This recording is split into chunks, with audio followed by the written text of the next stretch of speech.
There we go. Hey, everyone. Tried to go live a second ago, and I'm 1 minute late for our live stream here. Shame on me.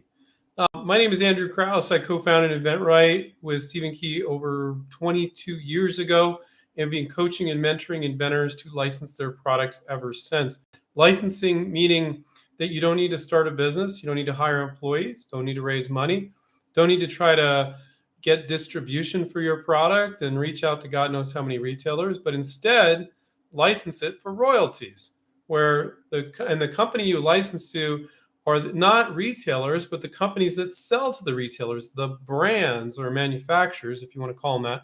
I like saying brands because I think that makes a lot more sense.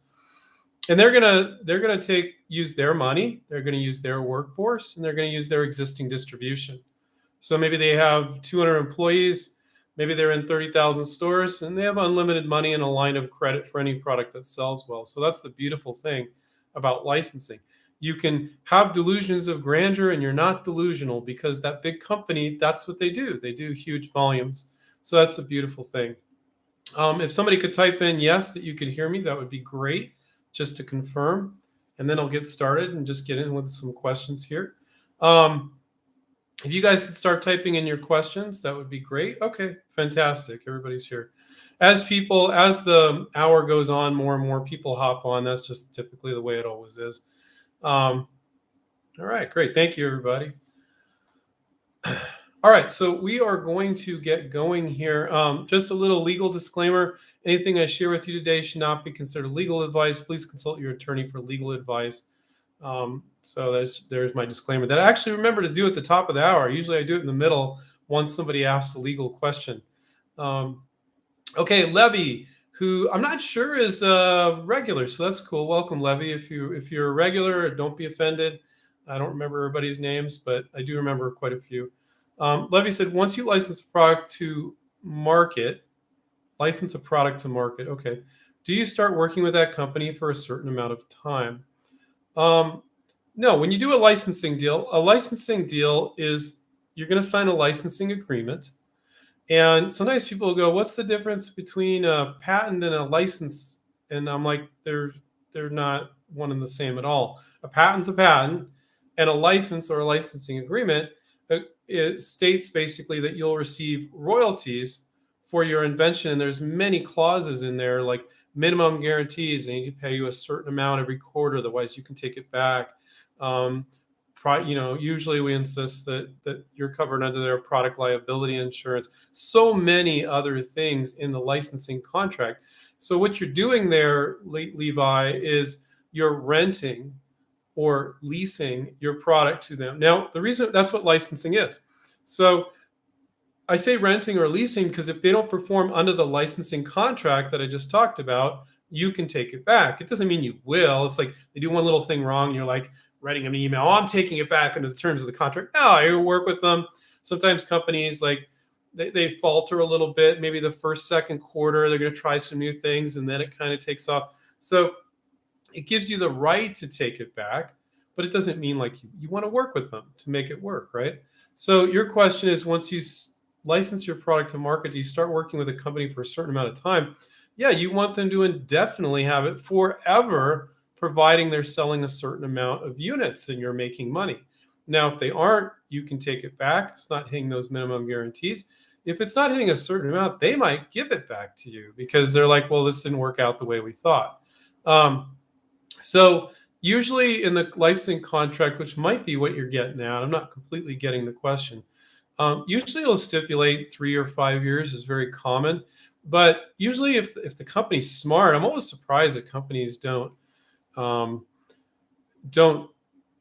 want indefinite contracts, but usually it's 3 or 5 years, and they have the right to continue to manufacture and sell the product, providing they pay you royalties, minimum guarantees, and whatever meet the other terms in the agreement.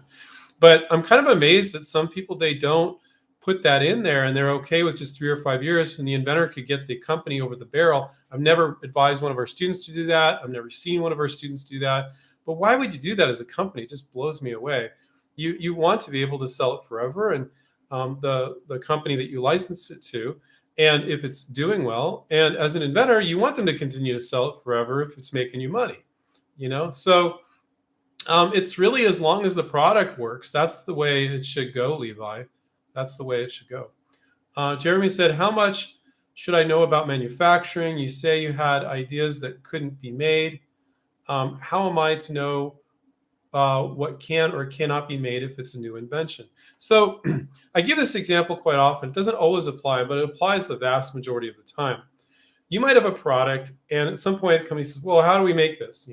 And you say, well, there's this product and this product. This one's selling for $19.95, $24.95. And yeah, mine's a little bit different. It just has that hinge on there. So what are you doing when you do that? You have no manufacturing experience. I'm not saying you can do this 100% of the time, but a good percentage of the time you can do this. You don't need to do any manufacturing research. So they see those products, they see what price they're selling for. What does that tell them? It can be made, and it can be made at that price. Amazing. That's like the best manufacturing research you can do. And for all of us that don't have a manufacturing background, that's amazing. And you're like, well, there's nothing like it. There's nothing like it. There's always something kind of like it. Now you have to point out, well, but I have this point of difference. And they're like, oh yeah, I might add 50 cents or might not add any cost, And so that is a very crude way, Jeremy, that you can, when the company says, how will it be made? That you can tell them it's going to be made.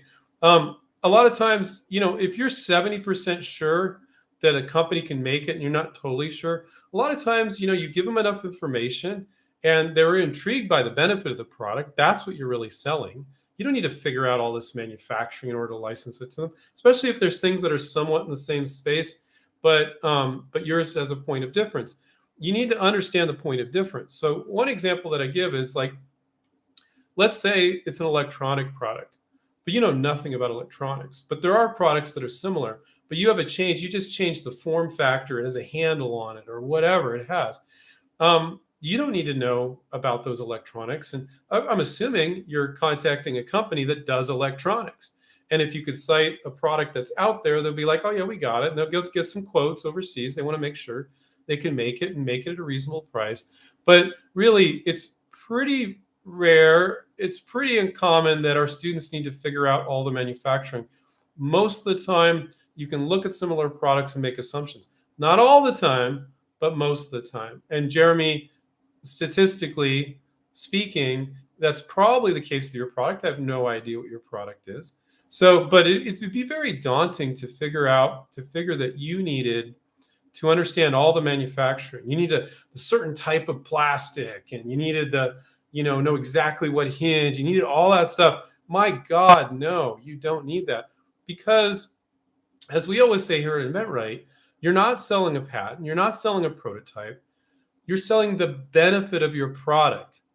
If it, what does your product do? That you're selling that benefit. Once they're intrigued by that, you can, if it's a mess, well, you'll figure it out. Hopefully you give them enough information, they get some quotes overseas and go, yeah, we can make this. Or they come back and this is less common. And they're like, well, we have some issues here. You're like, let me think on that and I'll solve those problems, and maybe you have the background to solve it. Maybe you don't, but usually it's not an issue. So big picture, to restate again, the main point I'm trying to make, you can make assumptions with no manufacturing background just by using common sense and looking at other products in that space. It might even be a product that's in a different industry even. Might not be the industry, but they can make that and they can make it and you can show them these products. People are like, oh, I can do that? Yeah, hell yeah, you can do it. We got our students to do that all the time. Thank you, Jeremy. And thank you, Levi, for your question as well.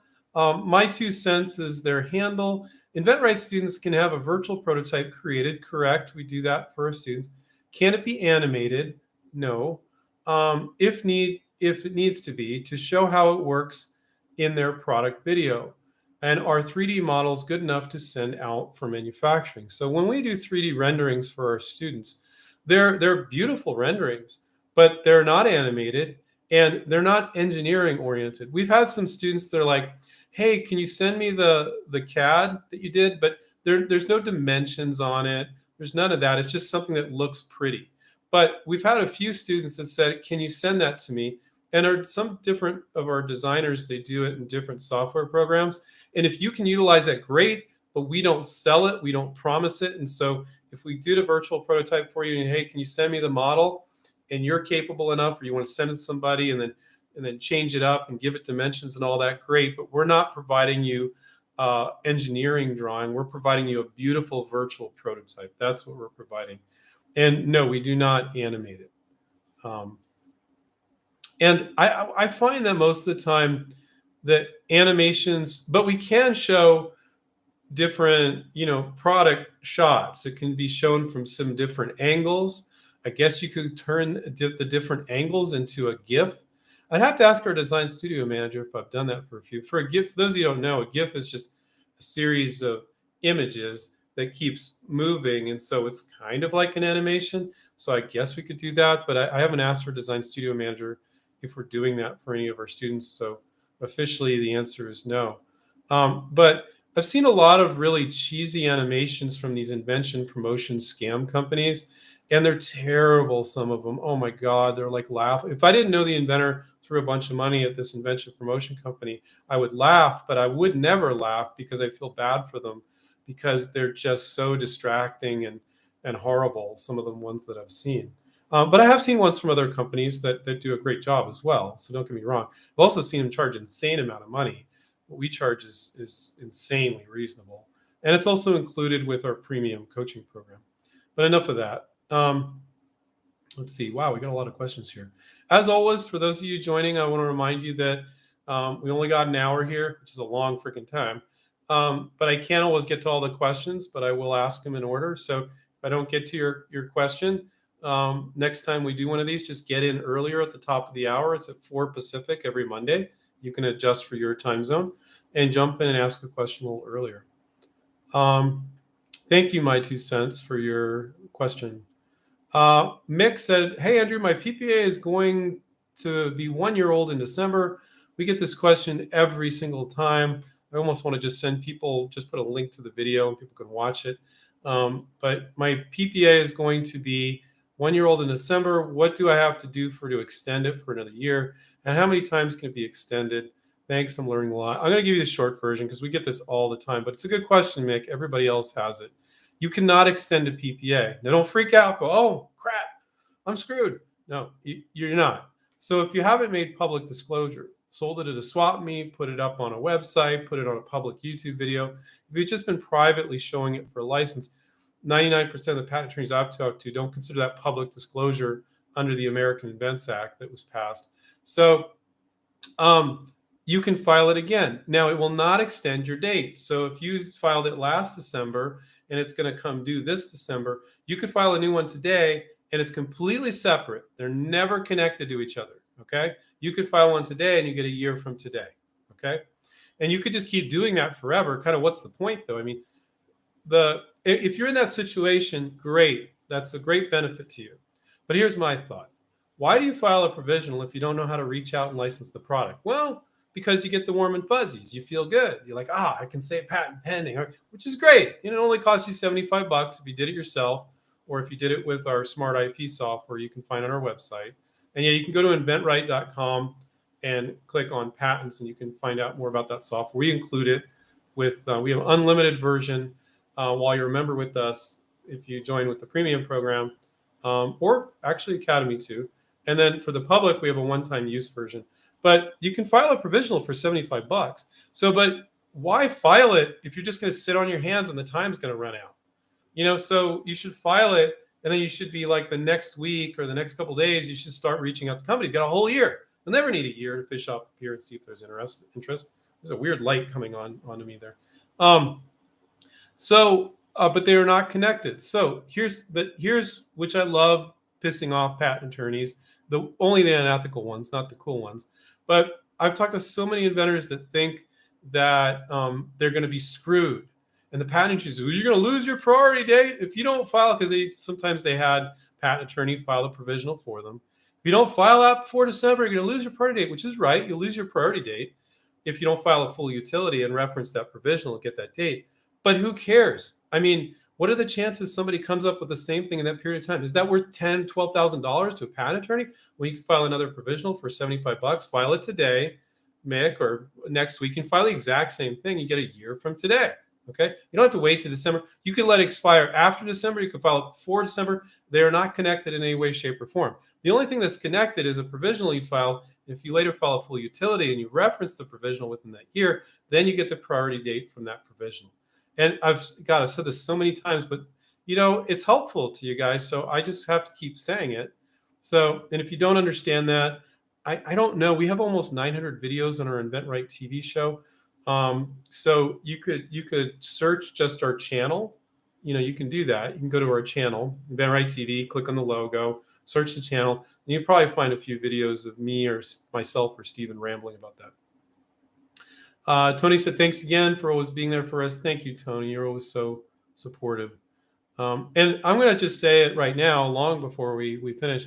If you guys want to do me a favor, I'm going to spend a whole hour answering questions. The way you could say thank you is down below. Click on subscribe, click on the notification button, help us build our channel. Also also give it a thumbs up. So thumbs up, subscribe, notification button. I don't know. I don't think you can give a thumbs up to a live stream. I've never really checked. One of you guys want to type in. I watch some live streams once in a while. I don't know if you guys know this, but I'm a YouTube junkie.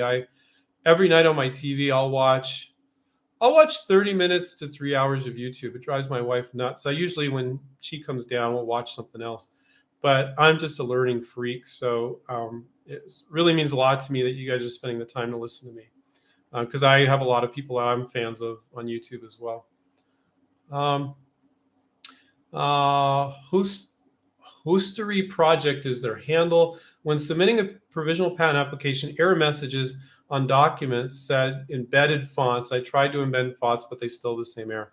A lot of people, when they're uploading their provisional patent to the patent office, get confused on that. There's a certain way the fonts need to be embedded in the PDF. It's actually not that technical once you know how to do it. This is what I would do. First of all, Google it a little bit. A lot of other people are having that same problem.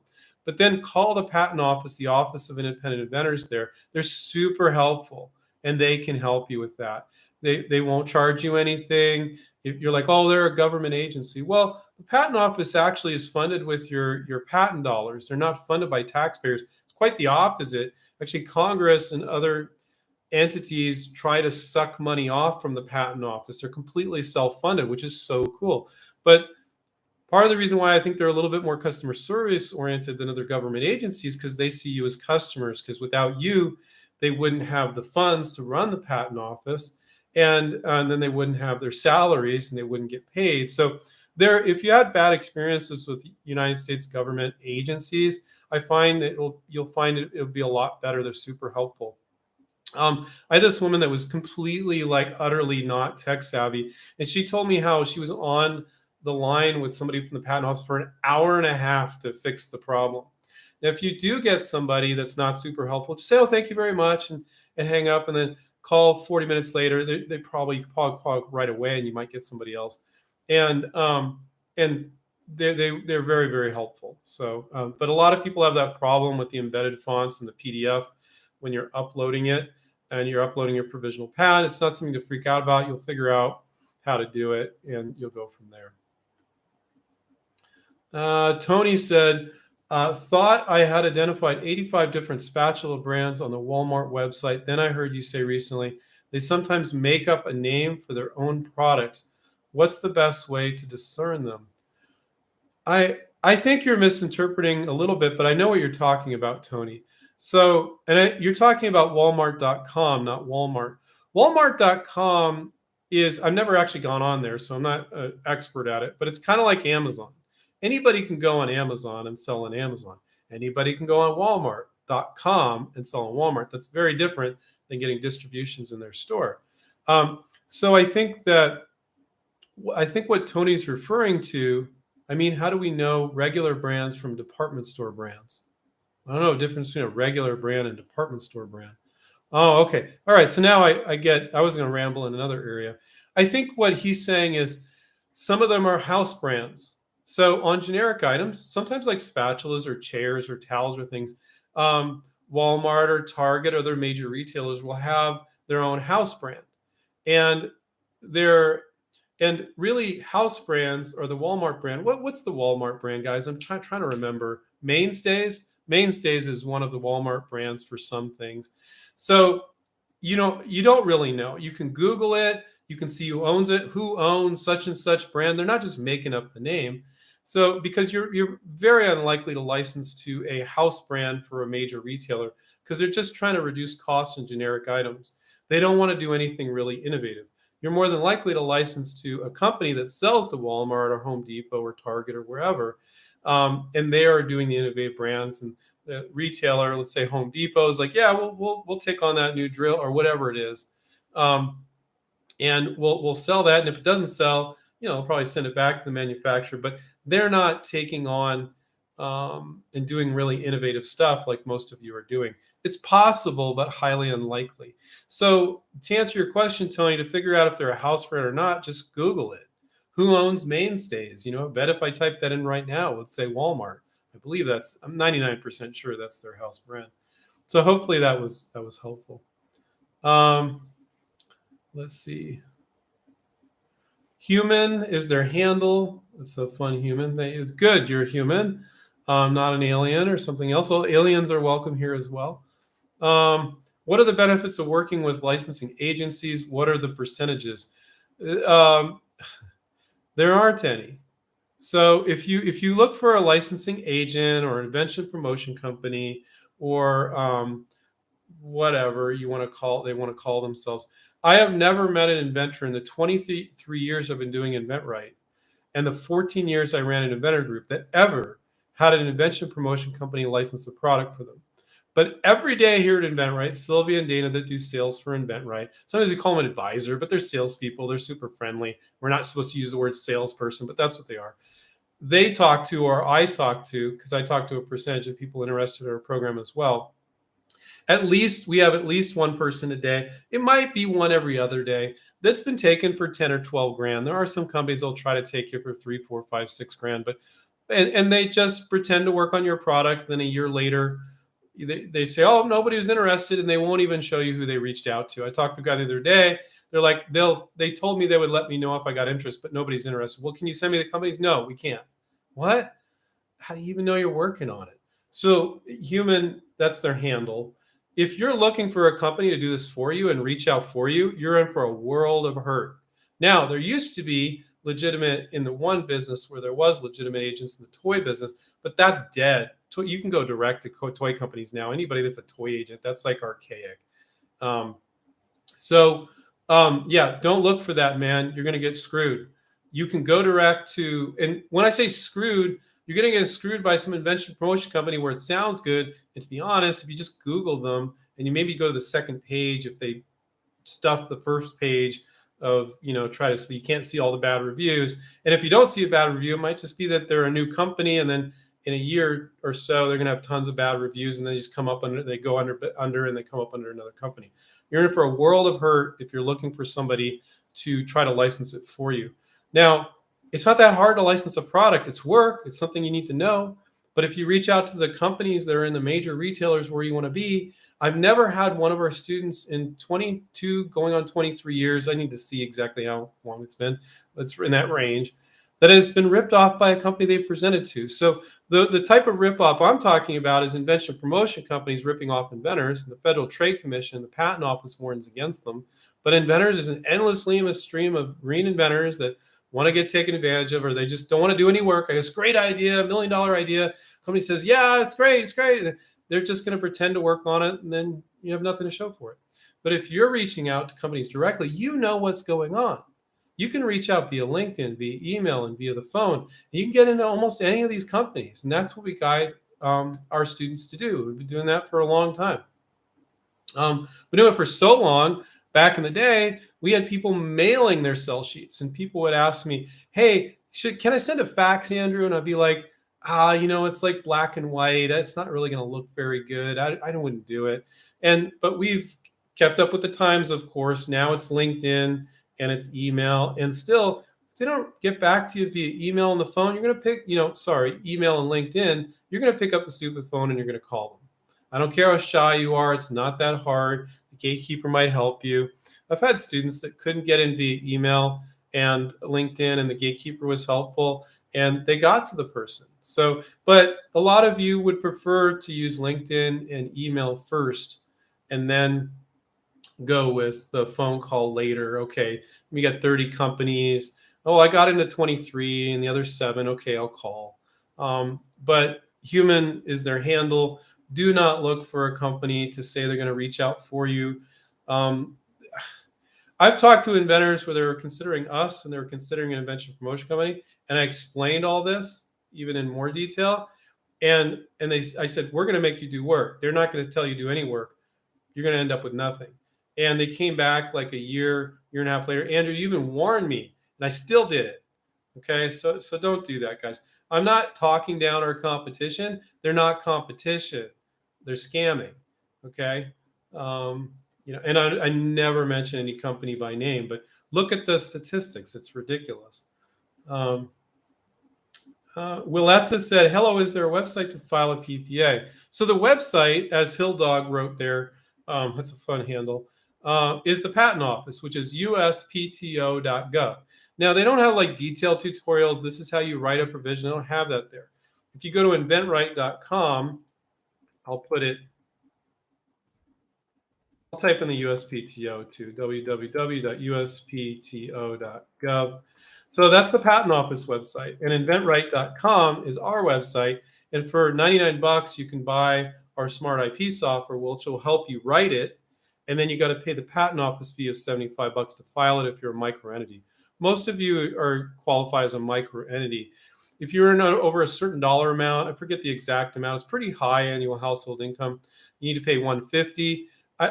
I've found most inventors don't even check. They all just pay the micro entity fee of $75. I guess it could bite you in the butt. I've never heard of it biting anybody in the butt, but you're supposed to, and there's a spreadsheet, it's called a micro entity, and you might be able to find that. You can find that on the Patent Office website to see if you qualify. Most of you probably do. If you're earning tons of money, then it's $150. So yeah, and they won't give you instructions on how to write it. They can't do that because they're the Patent Office. So it's just like, well, here's the form, and then people get confused. Rosetta said, let's see, sorry, page down here. Now I lost my space. Okay. Let's try to do some rapid fire here. Rosetta said, hi, could a person hired to illustrate your idea have any legal or financial claims at some point? Yeah, you want them to sign a work for hire agreement that says you own everything. You own what you send, that you own all the artwork and everything. I've never had, well, first of all, when we do it for our students, we sign an NDA. Student owns everything they do. They own any improvement. Everything is confidential. But yeah, you want to have the graphic designer sign a clause. It's an improvements clause, and it's a work for hire that you own everything that they do for you. That's very important. Now, have I ever talked to an inventor where that caused them a problem?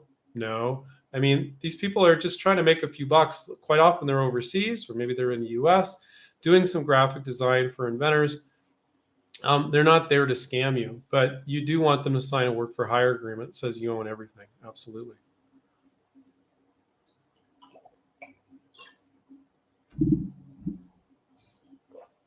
Okay.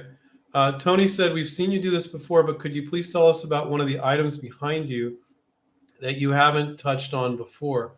Well, that's interesting. There's a lot of, I'm going to stand up here. Yes, I'm wearing a dress shirt with shorts. If you realize I'm wearing shorts, you probably can't see them there. There's tons of stuff. I mean, let me pull. This is the Grip Go that one of our students licensed. It was on As Seen on TV. I mean, there's so many here. Let's see. Well, this is a cool product that prevents people from stealing your tags on your license plate. And the Grip Go was licensed. It's like a sticky pad, and you stick your cell phone on there. So that was that product. That did pretty well. It made him a lot of money. This product is really cool. It helps you hang pictures. So you put a nail in there, and then it punches the picture, and it has a level. So you level it, and you move it, and then it pushes the nail right in the 2 points that you need it. So that's kind of cool. Um, my daughter absolutely loves this one. This is Squigs. It's like a toy. They're little suction cups. They stick together. I told her she can't touch this one, so we bought her one for Christmas. That's a cool product. Um, this one is an interesting one. It's a little bit older one, but Dario Antonioni licensed this, and it's a series of elastic straps. And you're like, oh, well, that's simple, Andrew. Well, he got a patent on it. This is an unusual one. I don't know if I've ever seen this before. He was making so much money on this that they actually bought him out. That's not typical. But he did have a patent on it. And it's the elastic straps go in such a pattern where you can create a pocket anywhere. So it allows you to create an instant pocketing system. They have this on binders and backpacks and for purses and so many different versions. It was insane. And that's a really, really cool product if you can still find it. Um, it must still be out there. Really, really cool product. I haven't checked. I'm checking all these products all the time. This is a pretty recent one from one of our students that licensed. This is a dog toy, and you can put the treats in there. And you can see that they come in there, and the dog rolls it around to get the treats out. This is licensed to Kong, a very large toy company. That's very recent. Another dog product. This is like a chew toy, gives the dog good breath. This was licensed to, what was the name of the company?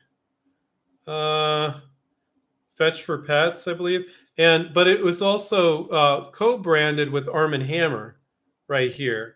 And I saw them at the Super Zoo show. I have two dogs. One's a light chewer, and she played around with it. It was fine for her. The other one just tore it apart in like 30 minutes in like 20 pieces. But I think, and they're golden doodles. You wouldn't think they were heavy chewers, but one of them is. So that's a cool product. That was licensed by Chuck. There's so many. This is a couple that did this. This is for fishing. It's called a bait butler. Really cool product. There's a lot of them.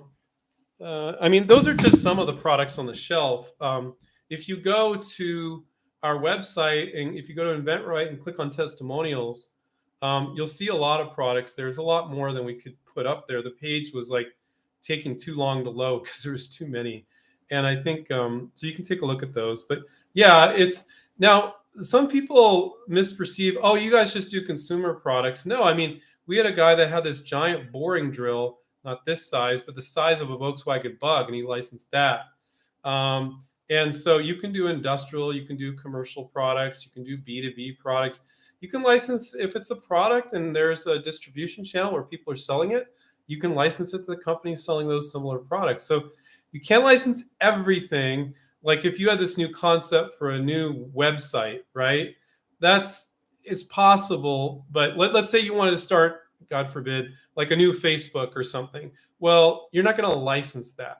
Because when you license, you piggyback or tap into what's there, the existing money, the workforce, and the existing distribution. They do a pet toy. Well, I've got a pet toy, and you've got distribution in 30,000 stores for pet toys. So you want to tap into what's already there. Asking a company to start an entirely new business is not really set for licensing. But that's what's beautiful about it is they have everything in place, the money, the workforce, and the distribution, and they're already in that space. And you got to look at their product line and match your product with companies that are doing things somewhat in space, Let's see. So thank you, Tony. I could do some more next time. There's a lot of them up there. There's just a few behind me. There's tons that our students have licensed. Okay, Willetta said, okay, thank you. Is it a must to file an illustration with description submission? I don't know. Submitting what, Willetta? Let's see. Oh, is the PPA? No, it's not, but it is a good idea because you could have not written something in your provisional patent application, but you have like a picture. And provisionals have no formal requirements. Doesn't mean you scribble on a piece of paper with crayon, but they would accept it. but you don't do that. So you could take a picture, you could do a line drawing. Sometimes you can bring a picture into some programs and it creates a line drawing for you. So you can do line drawings, you can do pictures, you could do a drawing that you did yourself. And if you miss something, but you said, "Bo, but it's covered in the picture." So pictures are really good to include in provisional patents. We do a lot of line drawings for our students and for the public, um, because it creates an aura of professionalism. Like line drawings for full utility patents are very particular. You need to do them just a certain way. But with a provisional patent, there's no formal requirements. Like I said, you can scribble on a piece of paper with a crayon. Don't do that. But what's nice is when you get somebody to do a line drawing for you and you throw that in your PPA, it looks really professional. To a marketing manager, it looks like a patent drawing, you know, and that's really nice. And line drawings are easier to define and understand. But you could throw a picture in there. If you had a picture of it, you could throw it in there and go. But you know, it's so extremely rare that you'd ever have to use what was in your provisional for protection. It's more, you know, because only if the year between your provisional and when you file the full utility, if there's that year is an issue, would it ever come up? I've never seen it come up. Doesn't mean do a bad job with your provisional, because when you do send it to a company, at some point, you're going to be talking to them quite a bit before you do that. It looks professional. If there's some line drawings in there, it's well done. Okay. Human said, at this time, we're only accepting submissions with granted utility patents or published utility patent applications. Feel free to contact us if you have any further questions or comments. That's Stanley Black & Decker. So when companies do that, they're telling you they don't want their ideas, because it's absolutely ludicrous and archaic to sit around waiting 1 to 3 years for a patent issue and then show it to companies. Are you freaking kidding me? Now, I'm not saying with Stanley Black & Decker, but with some of these tool companies in general that have gone in and out of, oh, yeah, I see yes, they're okay with receiving ideas for a year or two, then they pull back, then they come back to it. I've had students of ours get into marketing managers at some of these same companies, and they'll take a look at it. So don't always assume that, you know, and, oh, but Andrew, it says on their website, only if you have an issued patent, you know. Well, if they're intrigued enough by the benefit, they'll make an exception, you know. So now on their website, through their portal, if that's what they says they will only take, then I wouldn't submit it through the portal. But if you go through a marketing manager on LinkedIn and they're like, you know, yeah, send it on over, and they look at it and they're intrigued by it, they're going to go right around those rules. You know, if they're really, really intrigued by it, feel like they can make money with it. But it's very rare that you see that. You do see it more with tool companies sometimes. But sometimes people, they like see something like with a company or two, and they're like, this is the way it is, Andrew. Everybody says they want issued patents. I'm like, dude, knew this 23 years. We have students in 65 countries. That is not true. That's not true. But there are some that do, but you're not going to license to those companies anyway, because they're archaic in their thinking, you know? So it's so unlikely you'd be licensing to them anyway. But you really want them? Go in the back door. Okay, Chris says, how do you stop Chinese Alibaba from stealing your idea? A couple months later, start selling a similar concept and undercutting you and start selling it on Amazon, etc. Well, Chris, the best way to do that is to license it. So first of all, they can't knock you off if you didn't make your product public, right? So maybe you made your product public, or you know somebody that did, and then somebody in China copied it and threw it up on Alibaba and said, anybody that wants to buy this, they can buy it from me, right?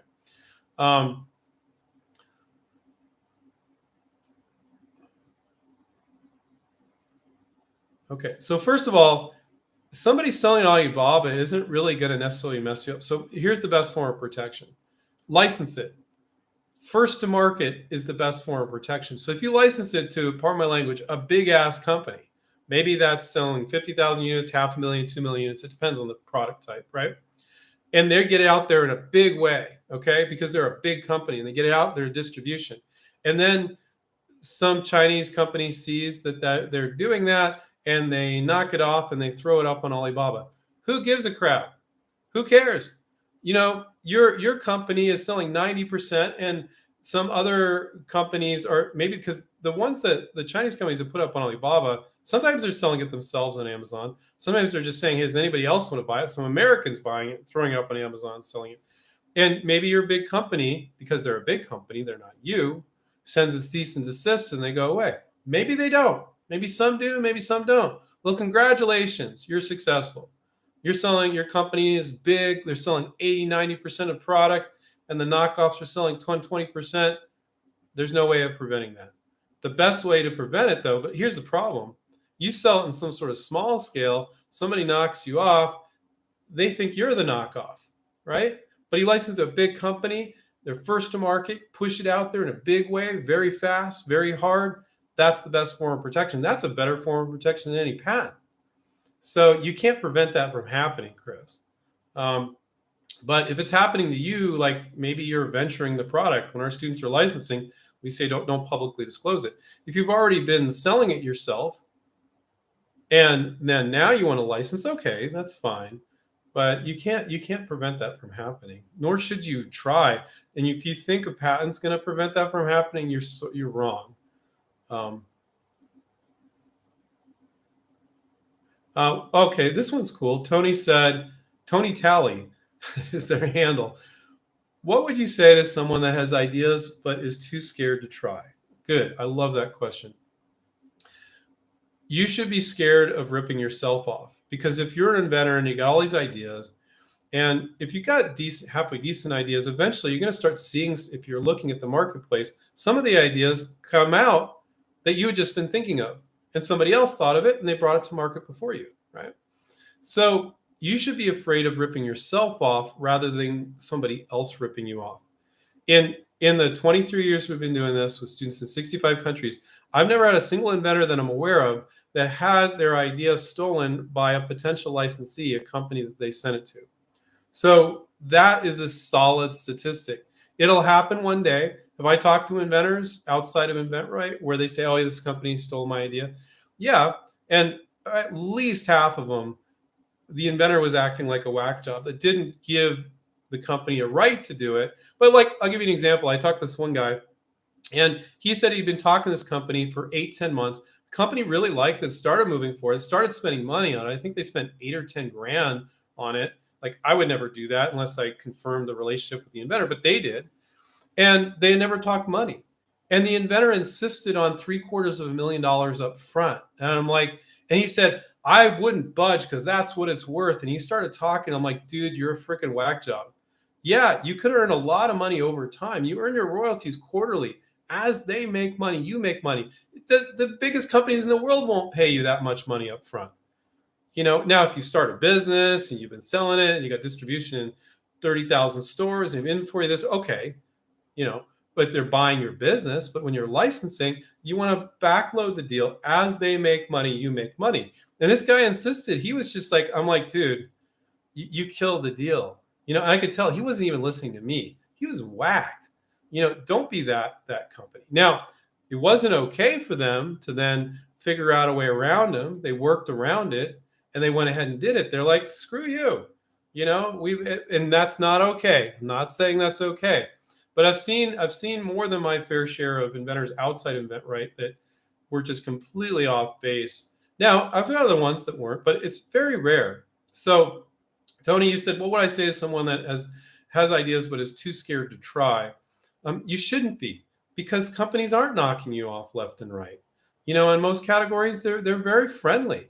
You know, and so I don't know what you're scared of. If you're scared of getting your idea stolen, sometimes people are scared of wasting their time. They're scared of the money that's involved. I mean, the money that's involved here, guys, a lot of our students are literally able to pitch their product for less than $300 or $400. $75 for a provisional patent, money for a sell sheet, a virtual prototype. You're good to go.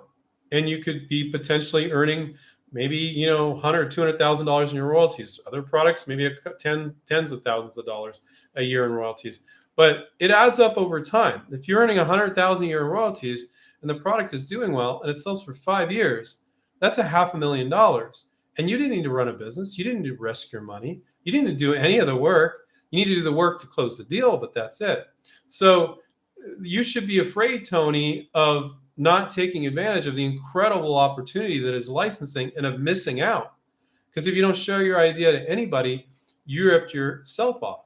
And you're also going to rip yourself off if you go, every time you get an idea, you go out and throw 10 or 12 grand at a patent attorney. You got the provisional patent application, lets you fish off the pier for an entire year to see if there's interest, utilize it. Okay. So I love that question, Tony. Thank you so much for that. Robert says, ballpark, how much does a small plastic prototype cost? Well, why do you need it? So you might. So, there's a lot of different ways to make a prototype. For 85% of our students, or even more, we do a virtual prototype.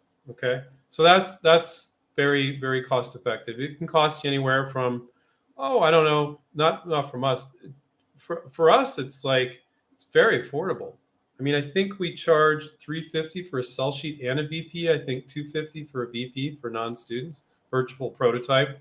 And so that's very affordable. I've seen people charge $3,000-$4,000 for what we charge, $250. It's insane how some people will take inventors that way. I think it's worth that much, but I don't think you need to spend that much. So you're saying ballpark, how much does a plastic prototype cost? It completely depends on the prototype. Now, another way you can make a prototype, which is make a 3D print. Everybody's like, 3D printing is so cost effective, and my buddy even has one. Well, the cost of 3D printing isn't the printing itself. If it's very, very small.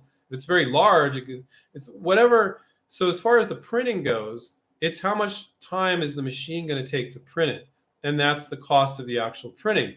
But if you got a very small, let's say he has a plastic part, let's say that is just literally as big as this wing on, or this earpiece on these glasses, that's going to print pretty damn fast, right? But that's not the cost. The cost is getting somebody to design it in CAD so you can send it to the printer to print it, computer-aided design, to do the design for it. Sometimes 3D prototypes can be great. 3D prints can be great. Some people call those 3D prototypes, but they can also have a lot of gradation on it. Depends on what you're using. But if you can just cannibalize an existing product, why not do that?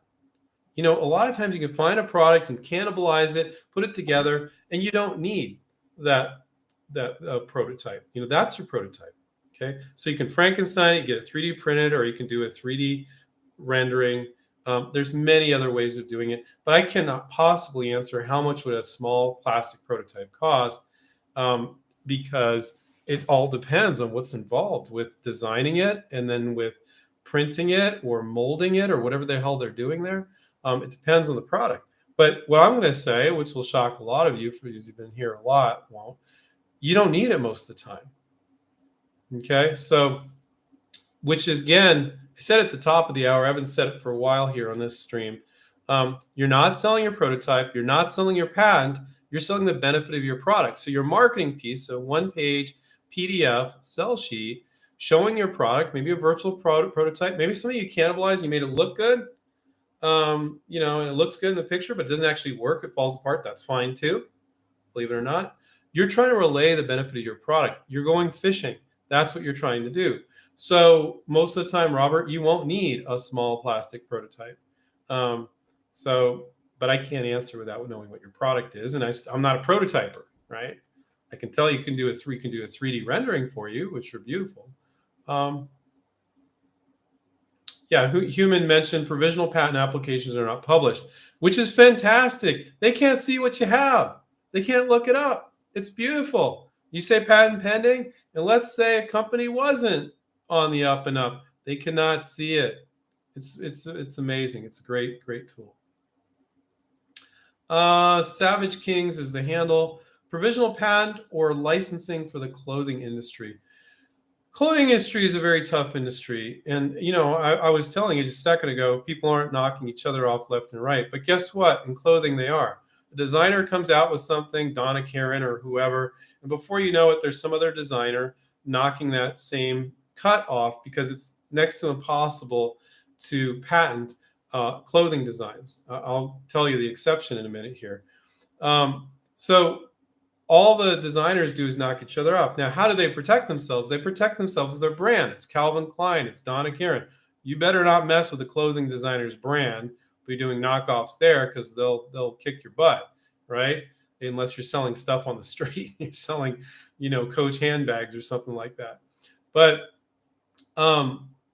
if clothing has functionality, like it's a new handbag and inside this thing flips up and then it goes like this and then it offers more storage and then so people can't get into your purse or there's a lot of functional clothing which actually can offer functionality, utility. I have people work on shoes. They have new unique type of shoelaces so the kids' shoes don't get undone, or it could be something actually on clothing that has functionality. But if it's just a new cut of clothing, new design like that, every clothing designer that's got out of school is hitting those people up, and it's going to be impossible to get in there. So if you do work on a clothing industry product, make sure to say that it's a patented product that has functionality, utility. I'm not another clothes designer, because they're used to pushing those people off all day long. So the clothing industry is a weird ass industry. And without knowing specifically what your product is, I can't get into more details, of course. Don't share that on the line here. Okay. All right.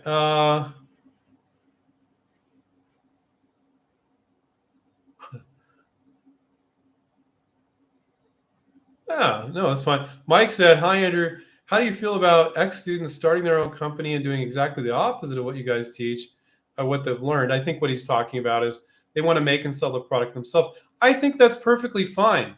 I think that I'll tell you guys, one of the cruxes of the inventRight approach that I only came up with about 10 years ago, and I was the person that started this in inventRight. We've been here for 23 years, and I co-founded the company 23 years ago.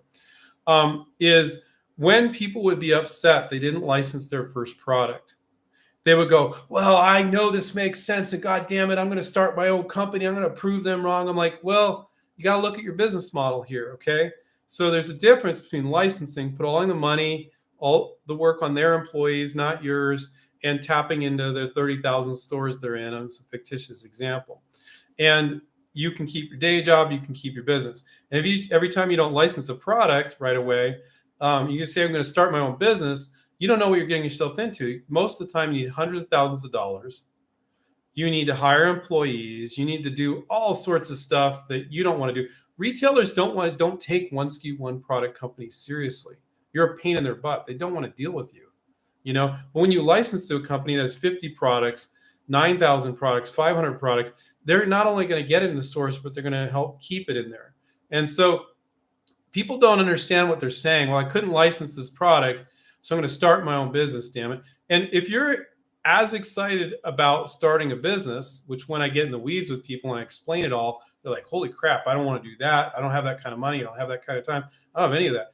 But if you're more excited about starting the business, you want to create a company culture and you don't mind having employees and investing, mortgaging your house and home, or if you just got a lot of money to do it. But selling stuff on Etsy or eBay and a little here and there, if you're okay with that, that's fine. But that's not what most inventors envision for their product. So what I started doing about 10 years ago, and I ulterior motives, people were upset they didn't license their product. And I said, "No problem. Put that on the shelf and don't put it in the garbage can." Because when you license, you get a lot of non-specific no's. Not at this time, not a right match. They don't always give you reasons why. Most of the time they don't. Sometimes you can pull it out of them. Sometimes you can't. And I go, "Well, yeah, I think it's I look at the product. I'm like, I think this is a great product. Totally makes sense. Kind of surprised you didn't license it. Put it on the shelf and then start working on another product. And like 6-8 months from now, send it to all the same people. And don't send it to a person that said it won't work because of this, this, and this, and you couldn't fix those things. But that's not what you're going to get most of the time. You get these non-specific no's.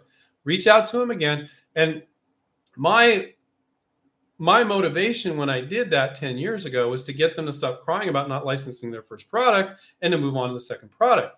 But it ended up being a crux of the inventRight approach. Now I tell every student, and we guide students to, when they don't license a product, hey, you got the names, you got the emails, you got your sell sheet, just put it on the back burner for 6 or 8 months, sent to all the same people, and I get students licensing all the time that way. Now, here's why. Before, they said, not at this time, not a right match. And what did that marketing manager, what was going on with them?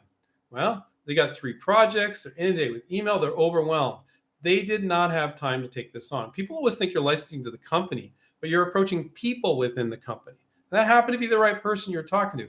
And they said no, but then you hit them up 6 months later, and 2 weeks earlier, their boss said, we need new products. The same person that said no is now showing interest in your product. So if you really believe in your product, don't give up on it. Don't every time you can't license a product, go, well, God damn it, I'm going to start my own business. And then you quit your job and you're going to have to spend 60-hour work weeks, or you just spend piddly like 10, 15 hours. That's the term my dad used. Piddly time, like 10, 15 hours a week. You're not going to get anywhere doing that. Now, if you're okay with a little micro business, I'll sell 50 a month or something. Okay, there's nothing wrong with that. But that's not what most of you have in mind. So if every time, so no, it doesn't make me mad at all. I completely understand, Mike, the rationale. People are upset they didn't license a product, and then they want to start a business. But I usually have this talk with them, and they're like, oh, you're right, Andrew. Yeah, that's a lot. I don't find that it happens very often. It happens once in a while. But there's nothing wrong with starting a business. But most inventors, most creative people, when you get into the weeds of what needs to be done there, and you need to have an advisor, you need to have a mentor that's ventured products before, because it's freaking brutal, guys. And getting stuff made in China right now, if it's something that needs to get made overseas, oh my God, are you freaking kidding me? Big companies are having a hard time. Now is not the time to be doing that.